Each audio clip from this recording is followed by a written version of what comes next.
ఏపీలో ఒక కొత్త బ్యాక్టీరియా వల్ల ప్రస్తుతానికి ఒక వ్యాధి వ్యాపిస్తుంది. ఆ బ్యాక్టీరియా పేరు స్క్రబ్ టైఫస్.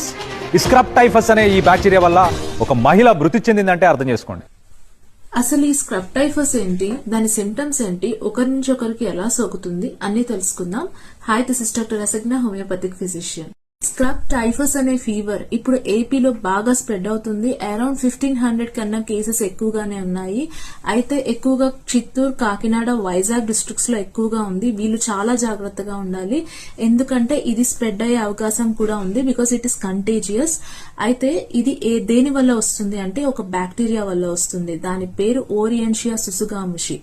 ఇది మన బాడీలోకి ఎలా ఎంటర్ అవుతుంది అంటే ఒక చిన్న పురుగు వల్ల, అంటే నల్లి లాంటి పురుగు టిక్ వల్ల ఎంటర్ అవుతుంది. ఈ పురుగుకి ఆల్రెడీ బ్యాక్టీరియా ఉండడం వల్ల ఇది కుట్టిన చోట మనకు ఒక బ్లాక్ స్పాట్ అనేది ఫామ్ అయిపోతుంది, నల్ల మచ్చ ఫామ్ అవుతుంది. ఇది అప్పుడు బ్యాక్టీరియా లోపలికి ఎంటర్ అవుతుంది.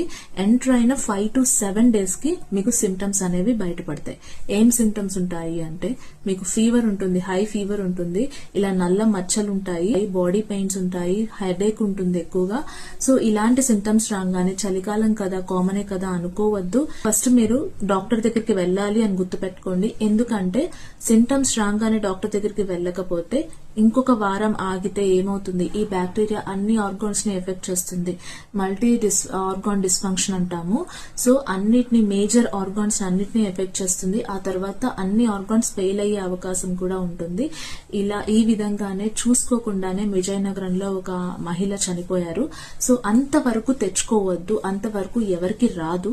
మీరు ఫస్ట్ సింటమ్స్ గమనించగానే ఫస్ట్ డాక్టర్ దగ్గరికి వెళ్ళి ట్రీట్మెంట్ తీసుకోవడం అనేది గుర్తుపెట్టుకోండి. ట్రీట్మెంట్ తీసుకుంటే చాలా ఈజీ, తొందరగానే రికవర్ అయిపోతారు. అండ్ ఆల్సో మీకు వెళ్ళంగానే టెస్ట్ చేస్తుంటారు, ఎలిసా, PCR టెస్ట్ లాంటివి చేస్తూ ఉంటారు. దాన్ని బట్టి మీకు ఈ బ్యాక్టీరియల్ ఇన్ఫెక్షన్ అనేది ఉందా లేదా అని రూల్ అవుట్ చేసి దానికి తగ్గట్టుగా ట్రీట్మెంట్ ఇస్తారు. బట్ దీన్ని మాత్రం నెగ్లెక్ట్ చేయొద్దు. ఇది అందరికీ చేరేలా చూడండి. Thank you. షేర్ చేయండి.